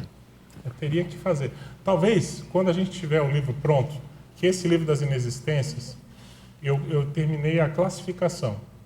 Como eu estava com 4.400, hoje eu quero publicar ele com 5.000. Então eu estou com 4.800, eu quero levar para mais 5.300, para na hora da revisão a gente tirar uns 10% ali. Então, assim, eu acho que vai ser inevitável. Na hora que eu tiver ele publicado, a gente pode lançar uma atividade, um curso para explicar mais isso. Mas, assim, lançar agora, eu acho que o livro já está quase pronto. Espera mais um mês, o livro vai estar na Editares, aí a gente vê o que faz. Mas a ideia é boa, tá? Eu pretendo fazer, podemos fazer alguma coisa. Ou dar uma tertúlia dessa daqui sobre esquema. Porque essa falta de posicionamento que você falou, ela pode aí estar atuando negativamente, né, nas nossas proexes. Eu me vejo nesse caso muitas vezes, então por isso eu acho que um curso poderia ajudar muita gente. Tá bom.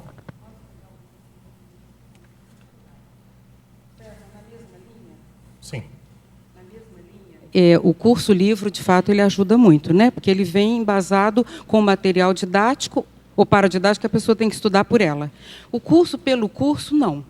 Porque o curso passa, são mais anotações que, né, geralmente vão para a própria gaveta. E também dão aquela ideia da passividade. Eu fico passiva do lado de cá, pela experiência desses últimos 30 anos, eu vi isso muito claro. Há muita passividade, você colhe a informação, você faz a coleta e leva para casa, pronto. Aí você continua vivendo a sua vida. Então, eu vejo que o curso, o livro, ele é impactante. É uma vez, igual o professor dava, uma vez. Pega o livro, vai ler, vai estudar, vai fazer anotação e vai escrever alguma coisa, se você puder. Então, eu vejo muito nesse sentido também. Mauro, você tem muita experiência. A gente tem que ouvir a voz da experiência. Gente, sinonimologia. Queria passar para vocês sobre, então, esse arquivo, que é um arquivo dos 137, que eu procurei explicar um pouco a metodologia, numa apertada síntese de uma década de esforço ou até mais. A gente pode comparar esse livro que está rodando aí. Há anotações anticorruptoras, citações conscienciológicas, excertos de obras da conscienciologia, nótulas cosmofisiológicas, se quiser chamar de pensatas cosmoéticas, sem problema algum, pílulas de cognição, raciocínios enfáticos do conscienciólogo, um receituário de ideias, reflexões de um pré-serenão, spots de autoponderação, tem vários nomes. Tá? Agora, uma coisa que eu acho bem bacana nesse livro aí, gente, é o resgate nosso da memória coletiva. Tá? Isso é uma coisa que eu queria registrar e ressaltar. Se vocês forem olhar, é claro que é a visão de um pesquisador, e com certeza a gente está cometendo injustiças, porque sempre tem coisas que faltam, e a gente não é o dono da verdade absoluta. Mas muitos de vocês vão se encontrar aí dentro. Né? Então, você tem aí falas das pessoas nas tertúlias, você tem as tertúlias que as pessoas deram, falas em curso, você tem os livros das pessoas. Isso aí é uma homenagem coletiva, de certa forma. Claro que tem muita coisa de Valdo, né? Pontuações dessa obra, gente. Ela tá... Não, peraí, volta aqui. Volta aqui. Volta. Volta. Eu tinha parado de apertar. Ela me enganou. Mais um. Ele não quer entrar? Ó, mais um. Deu. Então é o seguinte. Tem um volume, 1.566 páginas. São 6.846 verbetes, que eu considero, ou seja, entradas, 6.846 raciocínios sobre temas diversos. São 1.835 citações de obras escritas, ou seja, está dando aí, sei lá, um quarto, mais ou menos. 5.011 notas de aula. Lembrando que essas notas de aula, que vocês vão olhar a obra, tem quando há referências diretas ao autor, e quando a gente adapta bastante, a gente deixa entre aspas, mas não coloca como se fosse daquele autor, porque já está mesclado com as minhas ideias. Tá? E quando é só meu, eu jogo no de Pensatas. Tem 337 referências bibliográficas escritas. Então, você pega, por exemplo, uma referência da enciclopédia, eu conto uma referência, mas você vai ver ali que tem, sei lá, 200, 300 lançamentos, sei lá quantos, só naquele item que eu estou contando uma referência aqui. Se você quiser dizer que cada pontinho daquele é uma referência, na verdade, você tem muito mais referências bibliográficas. 2.831 referências bibliográficas de cursos e eventos. No final, gente, isso deu muito trabalho, mas eu faço questão de, independente de, no corpo do texto, eu não estar citando aquela pessoa porque eu mesclei as minhas ideias, no final, o curso da pessoa vai estar sendo citado e referenciado. Então, é como se ela tivesse uma contribuição para a obra, que eu estou reconhecendo no final, mas essa contribuição está diluída no corpo do texto. Está dando para entender isso? Chefe, você é da área, qualquer coisa você fala aí, a gente vai adaptando. Vamos lá. César, sim? Observando aqui o seu trabalho com essas pontuações, aqui chega-se à conclusão que esse é um catálogo da holomemória da Conscienciologia. É um catálogo. Concordo. Então, nós podemos organizar o material todo com esse eixo. A partir desse eixo que você criou aqui, a gente pode organizar todo o catálogo como catálogo da própria holomemória, da documentação da holomemória que está lá. O arquivo, né, porque é um arquivo cronológico e histórico, mas ele é temático também, então ajuda muito, porque pode fazer, a partir daí, o alinhamento. Por isso que eu te comentei isso, eu já perguntei a respeito do vídeo dessa tertúlia matinal e da sua obra, no sentido da gente poder usá-la como eixo temático para catalogação dentro da holomnemonicologia. Bom, Malu, está à disposição, eu te confesso que teria que estudar mais para entender, mas com certeza é um trabalho complementar.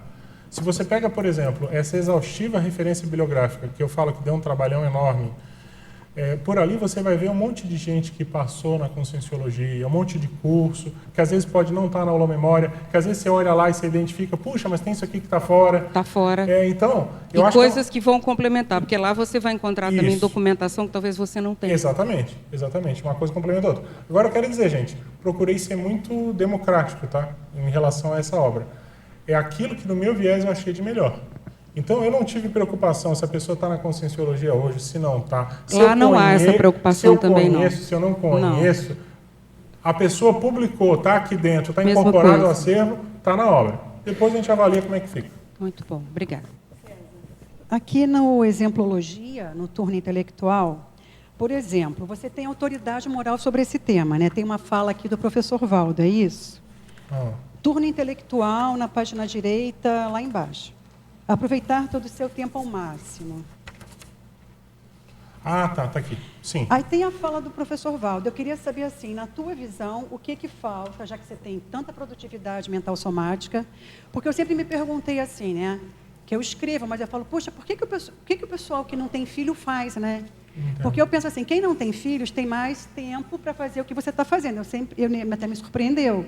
Quando você mostrou, eu falei, nossa, alguém está produzindo, está fazendo a coisa acontecer em termos de conscienciologia. Então, assim, o que você acha, na sua visão, que falta para a gente poder chegar num nível de produtividade mais organizada e mais focada, como você conseguiu fazer nesse tempo, entendeu? O que você poderia... Assim, Flávia, na verdade, você está pegando... Gente, desculpa. Se vocês pegarem a última folha que foi impressa, lá em cima, ela está pegando a ideia que foi retirada, é como se fosse um excerto, uma citação de Tertúlia, onde o professor Valdo, na Tertúlia Modelo Mental Somático, Comunicologia, fala o seguinte. Desculpem, tá? Eu vou ler porque eu acho que faz parte. Sim. Aproveitar todo o seu tempo ao máximo. Por isso, o turno mental somático.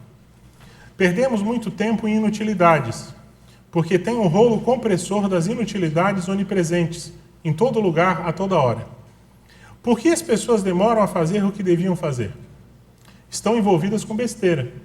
Ficam pensando no que vão fazer e não fazem. O que deve ser feito, que seja feito. Senão, a pessoa perde o tracking, que é exatamente o timing evolutivo do círculo mental somático de ontem, né? Então, assim, ó, o que ela está pegando, só para eu explicar, né? Porque eu não sei se a gente vai ter condições de chegar lá. Eu preparei uma apresentação inicial desse trabalho calepino e depois eu peguei algumas ideias ou raciocínios retirados da obra Calepino. Então, aqui, vocês estão vendo um exemplo prático que está na obra Calepino dentro do turno intelectual, tá? Que eu trouxe para debater, se sobrasse tempo. Como eu disse, eu não tenho ilusão ou a intenção de esgotar isso aqui hoje, impossível. Isso aqui me lembra muito, se você for olhar, olha na página anterior, o segundo exemplo, que é autorado, exemplologia autorado. No verso dessa página, o segundo parágrafo. Então é o seguinte, isso aí é do Entrevista com Marcelo da Luz, por Mabel Teles, Encontros Bibliográficos de Scripto, ano 3, número 3, página 116. O que o Marcelo fala? Escreva, escreva, escreva. Persista no trabalho contínuo. Não fique sonhando com aquele momento em que todos os problemas mais sérios da sua vida estarão resolvidos e você estará finalmente pronto para dedicar-se ao livro. Este momento provavelmente jamais chegará. O maior obstáculo é o nosso próprio autoassédio. Obrigada, né? Respondeu, né, Marcelo? Então, assim, ó, o que eu posso dizer é dentro da linha que eu falei para o Júlio. É botar a bunda na cadeira. É você levar a sério. Honrar o investimento dos amparadores. Isso é mais sério, Flávio. As pessoas ficam se enrolando. E honrar o intermissivo, né, César? Então, o que você está falando é isso, né? Honrar o investimento do curso intermissivo. As lembranças que eu tenho de curso intermissivo, uma das mais sérias, é que livro, de fato, ele era um ponto de viragem, de classificação até dentro da turma do curso intermissivo. Era mais ou menos assim. Ah, você fez um monte de coisa, bacana, você fez isso, você fez aquilo, beleza. E o livro? Você fez o livro? Aí a pessoa respondia, não, nessa vida eu fiz tudo isso, mas não escrevi o livro. Ah, tá, tudo bem. Aí lá na fichinha dela, não tem um livro. Mais ou menos assim. Por isso que o Valdo batia tanto na questão do autorrevezamento. Para você fazer o autorrevezamento, você tem que escrever livro. Isso aí é outro assunto que a gente pode falar com mais calma lá na frente. Gente, eu queria dar um exemplo para vocês, que é um exemplo para vocês entenderem a metodologia do Calepino. Tá? Nós vamos assistir agora um trechinho de uma tertúlia do Valdo, que é um trecho de uma tertúlia chamada Efeito da Autosseriaxialidade, Seriaxiologia. É um trecho que tem 4 minutos de duração e vai mostrar para a gente que, assim, eu estou trazendo isso como um exemplo emblemático, tá? De como, às vezes, falta memória para o nosso grupo. E que o Valdo falou muita coisa. E que muitas vezes o que a gente precisa fazer é, na verdade, requentar essas ideias que ele já falou, que a gente tem que agora é começar a debater aqui no nosso grupo, entre a gente, para cada vez mais fortalecer a nossa união, nossa integração e tudo mais. Na sequência desse vídeo, vocês vão ver um exemplo, então, do Calepino baseado nessa fala do Valdo. Eu quero dizer para vocês que esse exemplo aqui, eu não fiz nenhum tipo de maquiagem, tá? Eu peguei realmente os 4 minutos, eu peguei lá no Calepino uma ideia que eu achava bacana de trazer como exemplo, coloquei aqui do jeito que está no Calepino e coloquei os 4 minutos. Por que eu estou falando isso? Porque assim, ó, quando você faz uma nota de aula, você não consegue fazer bem uma transcrição ipsiliteris, ou na área da comunicologia, uma decupagem, 100%. Porque o professor Valdo ele tinha uma comunicação mais coloquial, principalmente em tertúlia. Então, no meio da fala dele, ele começa a falar, não, o amparador do fulano de tal, o amparador do fulano de tal. Né? Nesse trecho que vocês vão assistir, ele vai falar da importância da gente continuar fazendo reuniões quando ele não estiver mais aqui. E que isso é importante para fazer o desassédio interno das nossas atividades. No meio desse trecho, ele começa a falar de minidissidência, que é, de certa forma, um assunto meio colateral no critério que eu, como pesquisador, utilizei. Quando eu vou lançar isso no Calepino, eu sou obrigado a fazer o quê? Sou obrigado a colocar aquilo que eu considero que é o mais importante, mas me procurando manter o máximo fiel possível, que eu acho, em relação ao que o Valdo falou. Então, eu estou querendo trazer um exemplo para vocês entenderem a dificuldade que é você fazer uma decupagem ou transcrever um excerto de tertúlia na forma escrita, né? Sem distorcer. É isso. Mas eu estou querendo dizer que isso é um exemplo do Calepino, tá? Sem tirar nem pôr, com as suas perfeições e as suas imperfeições. Então, gente, vamos assistir esse trecho de 4 minutos, põe o som bem alto e vamos escutar, que eu acho que vale muito a pena dar muita atenção para isso que o Valdo vai falar.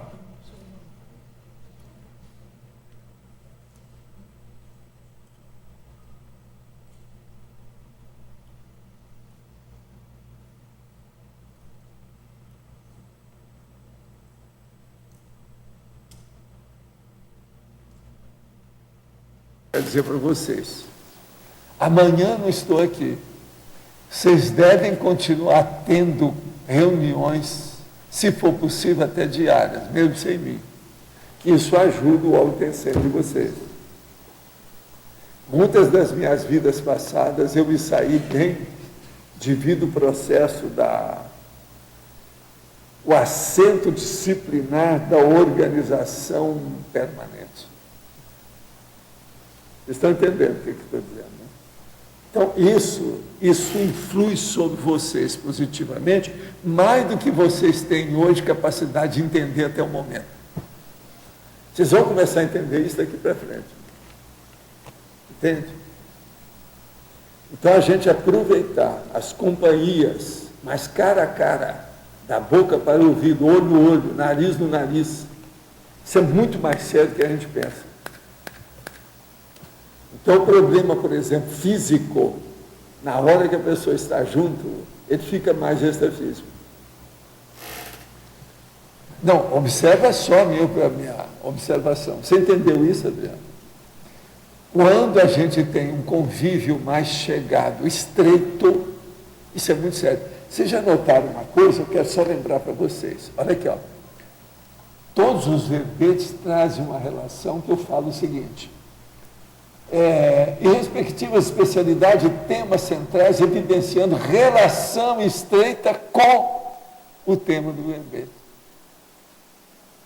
Essa relação estreita é o processo do convívio. É isso que eu estou falando. Então, o convívio é uma coisa seríssima. Você observa bem, a maioria das pessoas que deixaram o nosso convívio, elas voltam com a cara de tacho depois, como reparando a situação. Como é que chama a pessoa que faz isso? Então você veja, houve alguma coisa nessas pessoas, senão elas não voltariam. E outra coisa, observa, a maioria volta. É uma minoria que não volta, a maioria volta. O problema nosso de minidissidente praticamente é mínimo em relação com as coisas que existem. Mínimo que eu estou falando, por exemplo, não chega nem a 20%. Isso é muito pouco. Geralmente é na base de 12%, por aí. E mesmo assim, esses 12%, com o tempo, eles são recuperáveis. Entende? Então, veja, o problema do convívio. Por que isso é importante? Vocês têm uma ideia? ponto de vista prático, tem uma ideia? Se o João tem um bom amparador, o Arlindo tem, o Mário tem, junta um monte de amparadores que faz uma força extrafísica, que é um convívio extrafísico, para convívio, a paraconvivialidade, a parasociologia, ela é defasada, ela é potencializada. Isso influi demais aqui. Agora veja, nós temos hoje até o reflexo de uma Comunex. Vocês estão começando a entender, então, o valor disso? Então, a intrafisicologia nossa, ela sempre deve ser escrita com I maiúsculo.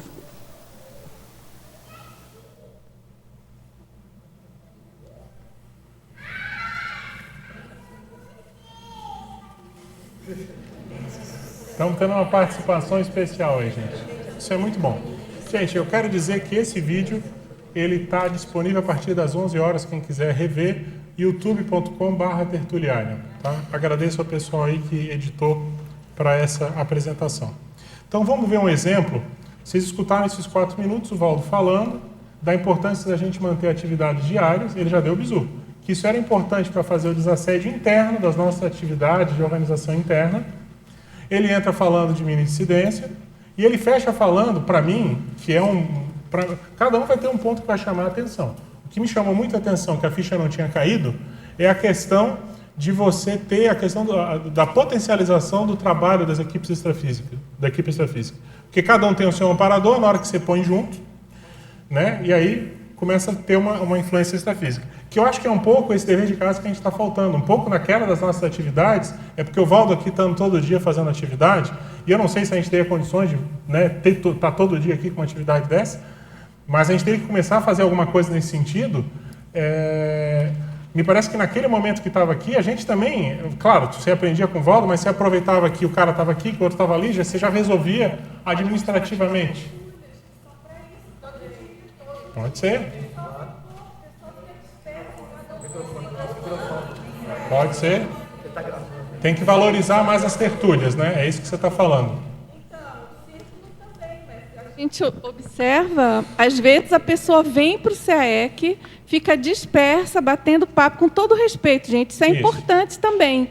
Mas se tem um ambiente aqui super propício para a questão mental somática, a gente está evocando, os amparadores estão aqui, tem a questão da nossa responsabilidade com a divulgação da conscienciologia, né, César? Que isso é muito sério. Se quem está aqui, que é veterano, que conviveu com o professor Valdo, que tem experiência, tem as vivências, não ajuda nisso, e aí, quem que vai fazer isso? Concordo com entendeu? Você.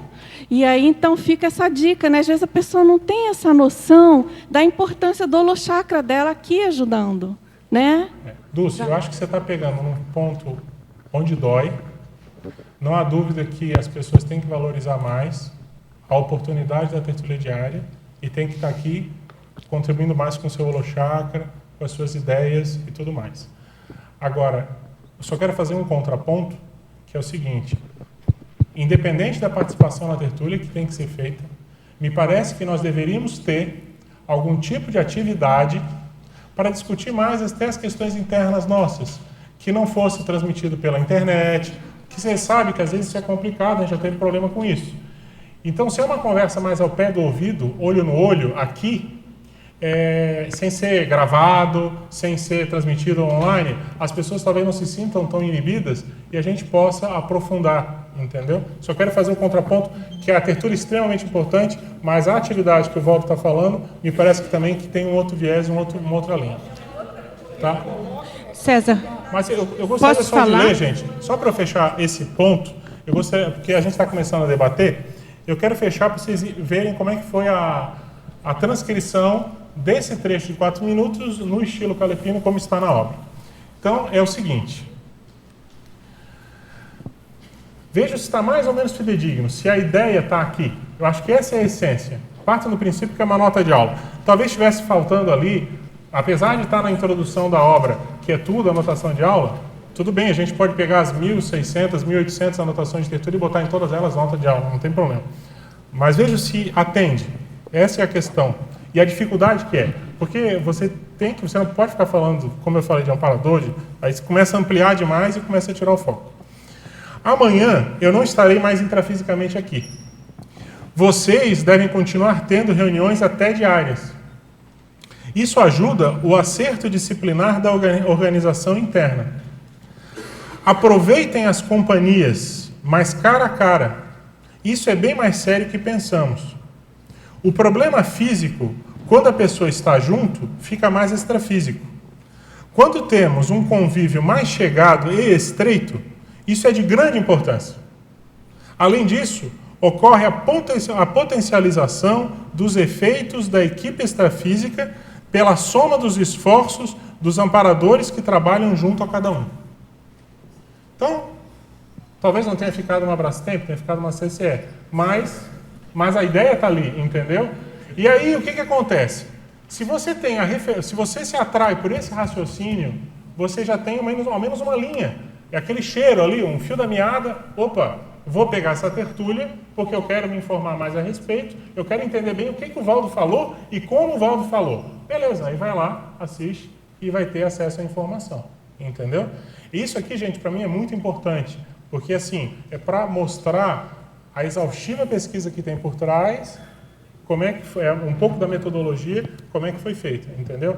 E isso aqui, ó, gente, se vocês verem esse raciocínio que a gente trouxe, tem tudo a ver com o que eu falei no início da tertúlia, que mais da metade aqui ainda não estava presente, que é a questão nossa da união. União, união, união, união, união, união. Isso tem que ser um bato-pensene nosso. Mais do que nunca, gente, nós estamos diante aí, vamos pegar, por exemplo, a questão da política, Felipe. Vai exigir união da gente, concorda? Aliás, quero te dar os parabéns. A articulação política, tira o meu chapéu. Eu achava que eles iam te colocar como vice, que você ia ceder. Porque pressão não deve ter faltado. Eu queria você como vice pegar os teus votos. Você foi, persistiu, persistiu, persistiu e a cabeça de chapa. Meu caro, meus parabéns. Eu não sei se você quer comentar alguma coisa, comentar sobre esse período que nós vamos ter aí de 45 dias à frente de turbulência. Eu não sou ingênuo, eu não acho que... Agora, posso estar enganado, eu acho que você é o candidato mais forte, tendo o apoio do Paulo McDonald e apoio do governador, você se torna naturalmente a vidraça. O que eles tentarem achar para pegar você, conscienciologia, todo mundo aqui pode entrar no rolo, entendeu? E mais do que nunca a gente tem que manter a união. Eu queria que você falasse um pouco, eu acho importante. Eu acho que o que tem me preocupado agora mesmo, César, para ser bem honesto e sincero, é com a gestão. Porque eu acho que na gestão do município é que nós vamos ter que ter muita união. Porque a responsabilidade nossa vai ser muito grande. Nós vamos precisar ter todo um movimento e, obviamente, o movimento que está acontecendo hoje, quando eu entrei na primeira eleição e a gente foi para o embate, que foi um embate, obviamente, começaram a usar todas as armas contra a gente. Aí falaram, até o Paulo no primeiro debate falou, conscienciologia, não sei o quê. E nessa semana o Paulo foi na rádio e ficou 10 minutos falando a favor da conscienciologia. Eu ouvi e eu fiquei impressionado do Paulo falando que a única coisa que o pessoal da oposição encontrava para falar mal do Felipe é que ele era da conscienciologia. Isso. E que, na verdade, isso não era demérito. Isso era mérito. Porque o pessoal da conscienciologia é extremamente letrado, estudioso, esforçado, contribuiu para o município. Eu achei uma inversão. Uma inversão, exatamente. Né? E aí falaram, não, mas Paulo, como é que você vê? Porque vão pegar os vídeos do Felipe falando que você era gagá, essas questões estão superadas. Exatamente. Entendeu? É claro que a oposição vai falar isso, mas nós vamos ultrapassar tudo isso. Estamos unidos. Achei bacana. E eu não assisto, hein? Foi inspiração. Imagina, eu não tenho tempo para ficar assistindo a Rádio Cultura. Ah lá, liga a Rádio Cultura. Eu liguei e pensei, Paulo falando isso, olha só, e da conscienciologia.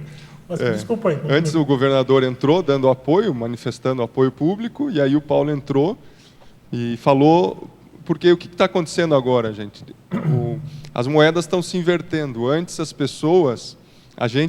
eu estou falando a gente entre aspas, né, óbvio, né? Essa candidatura estava para mover um sistema. Agora é como se o sistema tivesse a nosso favor. Óbvio que nós temos os desafios para mudar esse sistema. mas eu acho que eu ainda tenho que escrever, e depois de você falando aí, César, me dá cada vez mais inspiração, porque todas as sincronicidades que aconteceram, as inspirações que eu tive, os momentos para chegar da maneira como chegou agora, né? Muitas pessoas, obviamente, tentando fazer com que isso não acontecesse. Um dos argumentos era ele é da Conscienciologia, entre outros argumentos, mas isso não pegava, era como se os amparadores tivessem criado uma blindagem, e isso não pegava. E eu acho que essa blindagem está vindo realmente da união do grupo. Nós vamos ter aí 40 dias que realmente vão ser um ataque permanente, intenso, principalmente na internet, nas redes sociais. Isso vai acontecer, a gente já está esperando, mas agora parece que houve uma união, e eu para as pessoas assim menos que não conhecem muito nosso vocabulário, eu falo, houve uma união das forças do bem, porque o que a gente viu do outro lado, vender cargo, vender secretaria, a última, esses dias, no desespero, pediram aí 400 mil reais numa negociação para tentar formar uma base que destruísse a base que a gente já tinha formado. Isso aí a gente sabe que acontece, mas nós conseguimos nos manter firmes. A união que a Conscienciologia mostra internamente, ela agora está reverberando dentro da cidade. E tem acontecido uma coisa também muito interessante, que de sexta para cá já 2 pastores me procuraram, porque é uma preocupação da comunidade evangélica e como que eles vão votar em mim. E declararam o apoio, falando e manifestando o seguinte: Felipe, a questão de Conscienciologia é uma questão que tem que ser superada. Isso internamente eles falando. Essa questão de Conscienciologia tem que ser superada. Então, de alguma forma, gente, nós estamos conseguindo fazer com que haja um tipo de maneiro dentro daquela agressividade que existia. Eu tenho tido muita oportunidade de esclarecer o que é a Conscienciologia. Na primeira oportunidade da campanha, nós, pelos ataques, obviamente, adotamos uma postura, né, de não saber muito o que fazer, mas agora a estratégia é clara, nós vamos esclarecer o que é a Conscienciologia, mostrar os benefícios da Conscienciologia. Sempre que a gente for abordado, nós temos que mostrar o seguinte, que realmente a Conscienciologia veio para a cidade, consertou muitas coisas na cidade, e com o Paulo do lado vai ficar muito mais fácil, porque o Paulo é um batalhador e ele tem argumentos, ele sabe como é que argumenta em todo esse sentido. Então, eu só posso dizer que conto muito com o apoio da comunidade para a gente poder transformar esse sistema político, e eu acho que em Foz, assim como se criou aqui, o Valdo sempre falava, né, nós temos que criar aqui as bases do Estado Mundial. E eu enxergo essa ida para a prefeitura como a criação das bases do Estado Mundial. É a nossa chance. Eu enxergo dessa maneira. Não vejo que a responsabilidade é só minha, obviamente eu estou na linha de frente. Mas é a nossa chance de criar as bases do Estado Mundial a partir de Foz e dar um exemplo para o mundo. Felipe, você é um prefeito, não é um prefeito da Conscienciologia. Você vai ser um prefeito da sociedade guaçuense. Né? Isso é muito sério. Ter essa visão de conjunto para atender todas as linhas, procurar não ficar focado muito nessa questão da Conscienciologia, superar isso, mas esse aviso, esse alerta de que a gente tem 45 dias à frente de intempéries, ou melhor, se preparar para a intempérie, né? Não vamos ser negativos que vai ter necessariamente, mas tem que se preparar. Isso é importante para a gente manter a união do grupo. Mas, gente, eu quero dizer para vocês que eu tenho aí um monte de ideias, mas eu vejo que tem bastante gente querendo perguntar. Eu também não quero ficar aqui meio que só, né, jogando ideias e tudo mais. Certo. Tem uma coisa que eu queria falar de tudo isso que eu coloquei, porque se vocês olharem a minha apresentação, eu tinha botado o contexto da pesquisa, onde eu ia abordar um pouco como é que é o contexto, algumas inspirações em relação à produção da obra. Depois eu ia pegar alguns exemplos práticos da obra para a gente debater e conversar. Eu já contava que não ia dar tempo mesmo, já falei isso no início da tertúlia, mas tem uma coisa que eu quero falar que eu acho bem importante, que é o seguinte. Se vocês pegarem, o professor Valdo, ele coloca no léxico de Ordo Pensatas algumas coisas, eu peguei umas 4 expressões do léxico interessantes. De que uma só pensata de alta expressão pode determinar o valor de todo o dicionário de parênias. Então, eu queria dizer para vocês que, às vezes, uma ideia que está nesse calepino é o resultado da leitura de um livro inteiro. E tem uma outra coisa que me chama a atenção do léxico, que ele coloca, que é o seguinte: para os mega-assediadores, a publicação de ortopensatas representa o rompimento com as presas submissas de seus heterassédios, Quer fazer assistência interconsciencial? Escreva e publique grandes pensamentos. Eu tenho um profundo respeito, gente, por cada ideia, por cada raciocínio, porque eu sei que uma ideia só é capaz de modificar a existência inteira de uma consciência. Então, a gente tem que ter muito critério quando a gente alija, quando a gente mutila da obra que cada um está escrevendo uma ideia. Porque, às vezes, aquela ideia pode ser a grande ideia que talvez para você não faça toda a diferença, mas para aquele leitor que vai ler aquela obra pode ser o divisor de águas pluriexistencial. Pode ser o divisor de águas que vai mudar o ciclo multiexistencial pessoal, o CMP daquela pessoa. Então, gente, honrem as ideias, valorizem as ideias que vocês têm. Às vezes as pessoas ficam com muito pudor, ficam, nossa, sendo muito criteriosas, muito taxativas. Nós não podemos ser assim. Nós estamos cortando as oportunidades de assistência. César. Loche, vamos lá. Queria só fazer um acréscimo dentro do que você comentou, da questão da necessidade da união, né? Mais do que nunca nós precisamos aqui de união, como você colocou. Mas acho que é importante a gente ressaltar da união que permita a divergência, a diversificação, o contraponto de ideias, como você mesmo aqui está coordenando aqui essa tertúlia matinal. A gente ainda tem muito alguns mitos, por exemplo, que de discordar é estar contra a pessoa. Então, para mim, até comentei ontem com o Hernani, né, uma das grandes ideias ou verpons que o Valdo trouxe, que eu considero, é o binômio admiração-discordância. E, na minha opinião, nós não sabemos ainda ou não vivenciamos isso de maneira coletiva. Não é algo ainda que a Cognópolis, que a CCCI, para falar de maneira mais ampla, vivencia. Então, por exemplo, até quando a gente estava discutindo a questão do colegiado, né, naquela época, eu ouvi uma pessoa falar, não pode ter várias alternativas, senão vai mostrar que a CCCI está rachada. Como se ter opiniões diferentes fosse sinônimo de desunião. E não. Então, assim, eu acho muito importante a gente bater nessa tecla de união, sobretudo uma união afetiva, mas uma união com a discordância e divergência construtiva, além dos consensos construtivos, óbvio. Então, isso é um aspecto que a gente tem que amadurecer enquanto grupo. Nós ainda temos muitas dificuldades sobre determinados assuntos. Vamos pegar esse exemplo até do Felipe, que é muito bom. Eu digo Felipe na questão da política, né, que é uma situação nova. Então, ficam determinados extremos, né, as pessoas não conseguem ver o meio termo, e há um tabu. Não, vamos falar, olha, nesse ponto aqui a gente está de acordo, nesse está de desacordo, nesse outro ponto a gente acha que é dessa forma, sem nenhum problema, não é? Lidando com isso, e estamos aprendendo. Então, acho que esse é o ponto, é a união lidando com as diferenças, quer dizer, sabendo harmonizar as diferenças. Esse eu acho que a gente tem que amadurecer, e eu sou muito otimista.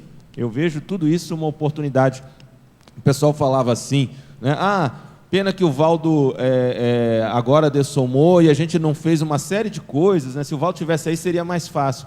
Mas seria de novo aquela dependência do Valdo, que acabava não tendo uma grande democracia, porque a gente tinha todo o respeito e ele tinha um discernimento maior, e a gente acabava, muitas vezes, era mais fácil.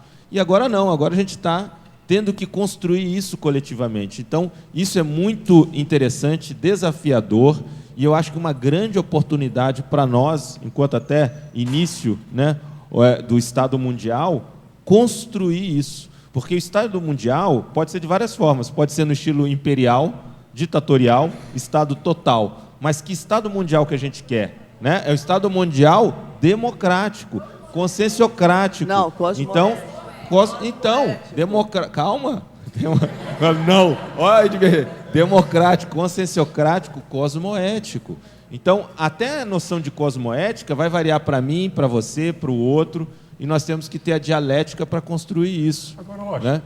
Dentro dessa linha que você está falando, e dentro do que o professor Valdo falou, eu não sei, gente, eu sinto a necessidade de ter, assim, algum tipo de reunião, não digo começar todo dia, mas, sei lá, uma vez por semana, para a gente se encontrar internamente e debater numa boa. pegar lá um tema, ou então ver quais são os temas que vão aparecendo.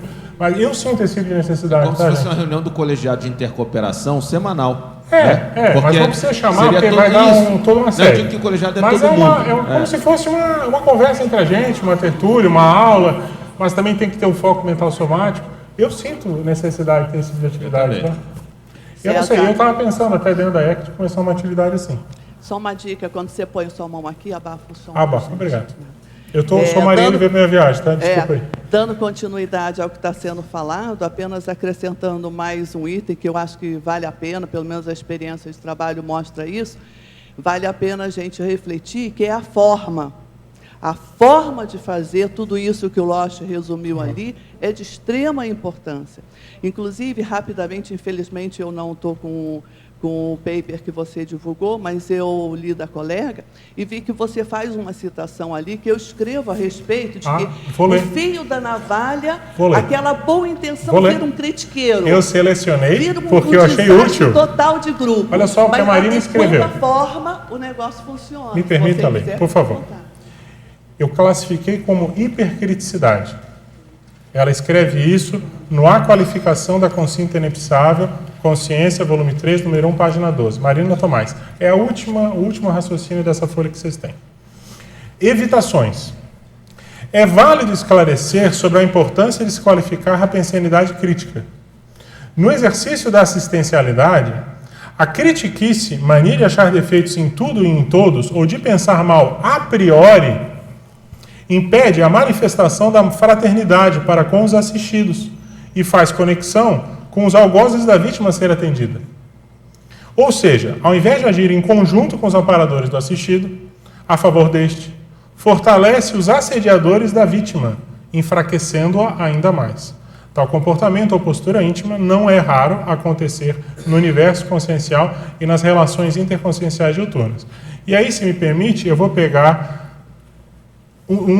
dois acima desse, que é o preconceito do Everaldo Bergonzini. Exigir muito dos outros e pouco de si é a fórmula básica do preconceito. O trafar alheio sempre é fácil de ser superado aos olhos superficiais dos ignorantes da própria realidade íntima. Esse é o livro TENEPS, Assistência Interdimensional Lúcida, página 241, Everaldo. E aí, Losch, você também está aqui. Conviviologia. Se vários membros do agrupamento, começarem a priorizar de maneira predominante os desejos egoístas em detrimento do bem comum, a convivência desfacela-se pouco a pouco. Esse é o Losch, no artigo Valoração Evolutiva, a definição do valor dos atos, fatos e parafatos perante a evolução consciente, Consciência, volume 11, suplemento 2, página 49. César, então você vê que na teoria nós estamos muito bem. Em setembro de 2015, nas minhas reflexões, como você está falando aí, eu tive a oportunidade de colocar no meu pronunciamento lá no Intercooperação exatamente isso que eu noto assim, que é o top, a cereja do que a gente está precisando no momento. Agora é o momento de nós colocarmos em prática a teoria da conscienciologia. Curso intermissivo, verbete do Valdo, tertúlia, tudo que ouvimos, que não ouvimos, né? Não tem outra opção. Ou vamos com a união, todos nós juntos. É verdade. Que, na minha opinião, nós temos muito que aprender a trabalhar juntos, mas muito mesmo. Tanto a abordagem do Losch falou, a abordagem que você falou, as colegas Dulce... E nós vamos errar. E nós vamos errar. E vamos ter que reconciliar. Não tem lógica as tertúlias, todos os dias as tertúlias, dando continuidade, né, ao trabalho da conscienciologia, estarem vazias, não tem lógica, está incoerente, né? E não falo aqui só para os outros, falo de mim também, todos nós envolvidos. Então, em resumo, parabéns pelo trabalho e vamos colocar em prática. Gente, eu quero fazer uma pergunta para vocês. Vocês acham que valeria a pena a gente começar a se encontrar uma vez que fosse por semana para conversar? Quem quiser vir, trocar ideias? Que fica aí a sua proposta, mas eu acho que isso tem que ser primeiro debatido entre a turma do tertuliário, a turma do próprio CAE, porque tudo envolve voluntários, envolve, né? Marina, então eu acho que a resposta de todo mundo aqui vai dizer, vamos eu tenho uma sugestão que é o seguinte, lá no discernimento, eu tenho um espaço que é a nova sede da IEC. É um espaço modesto, cabe lá tipo umas 40, 50 pessoas, eu não acho que vai ter muito mais gente que isso, e a minha proposta seria começar lá. Você sabe. Eu tenho lá uma carta na manga que é o auditório do discernimento, que é um espaço maior. E eu concordo que se começar a ter muita adesão, no futuro, lá na frente, talvez aqui fosse um local adequado, mas teria que ter, claro, toda a participação do CEEC, anuência, concordância, custo, tudo isso aí. Mas eu estou pensando o seguinte, de repente começar uma atividade semanal lá não é semanal, uma atividade primeira para a gente decidir como é que seria feito e começar lá, sei lá, a partir depois do carnaval. Você sabe que a IC da TENEP está fazendo isso uma vez por semana, tema aberto. A CIP está fazendo quarta de manhã. Está fazendo isso e o negócio está trazendo um bom resultado.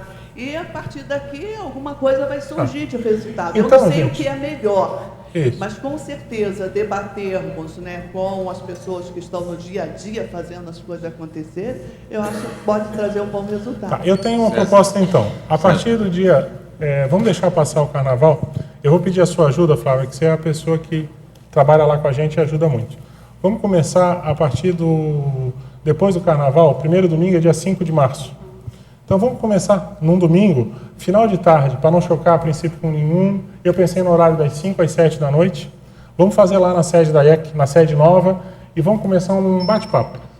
Conversar. E vamos ver para onde é que caminha. Eu falei com o César uma coisa que eu queria compartilhar com vocês. Eu estou falando agora aqui em nome de nós voluntários, né? Eu acho que é importante, sabe, César, você compartilhar esse conhecimento conosco. Isso não foi combinado, mas vocês viram o que aconteceu, né? Eu te fiz uma pergunta e o Marcelo me respondeu. Eu acho que vão ter umas dinâmicas assim, entendeu? Eu acho que a gente tem que trabalhar no mental soma. Quero que o professor Valdo predominava, tem que levar o grupo para cima, entendeu? Isso. A gente está distante um do outro, estamos mesmo, né, Marina? Infelizmente todo mundo se entende, mas ninguém conversa, ninguém... Outra coisa, eu acho que um evento como esse, isso que eu queria reforçar, a sociabilidade.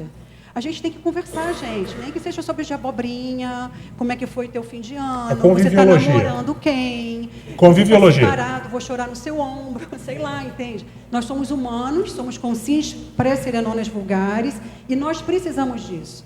Então, César, eu acho a sua ideia ótima, porque eu acho que a IEC tem uma sede lindíssima, né? Não sei se todos já conhecem, e a gente se abrir para esse espaço que todos nós possamos melhorar essa convivialidade, essa amizade e essa união que você falou tanto, né? Se não qualificarmos realmente da forma como você está falando, ao invés de nos unirmos para que os amparadores possam produzir melhor, é muito mais fácil, né? Nós nos unirmos para que os assediadores se fortaleçam. Pois é. E fica tudo na nossa cabeça, né? Exatamente. Gente, bom, posso falar mais uma coisa? Pode. Essa ideia da Marina, só o seguinte, quando você falou do Valdo ali, da união dos amparadores, quando a gente está sozinho, gente, esses pato-pensenes vêm, não vem? Ai, fulano, ciclano, o colegiado, sei lá. Quando a gente está junto conversando sobre mental soma, que era o que o professor Valdo fazia, a gente não tem espaço para isso, Marina. Só estou reforçando essa ideia. E tem que ver uma coisa também, que é na dialética, que às vezes você tem a oportunidade de rever, é na dialética que você tem a oportunidade de rever os seus pontos de vista. Às vezes você está com uma visão muito errada da outra pessoa. Na hora que você começa a compreender as dificuldades dela, e começa a entender o ponto de vista da outra pessoa, é que você começa a rever o seu ponto de vista. E se você não se abre para ter esse tipo de oportunidade, não adianta. Vai ficar um pensando de um lado uma coisa, outro pensando do lado outra, e sem encontrar uma solução, e os assediadores com a canga em cima. Então, gente, assim, o nosso horário ele já está meio que encerrando. Eu gostaria demais de agradecer a presença de todos. Nós vamos começar essa atividade ali na IEC no dia 5 de março, a partir das 5 horas da tarde, e lá nós vamos combinar o que nós vamos fazer da vida, tá bom? Todos são bem recebidos, e eu tenho que anunciar que o próximo Tertúlia Matinal, número 34, um momentinho, por favor, dia 26 de fevereiro, que é domingo que vem, das 9 às 10h45, será o Competências Parapsíquicas, o tema. A especialidade é Parapercepciologia e o pesquisador é o professor Epicom Amin Lascani. Muito obrigado e até a próxima.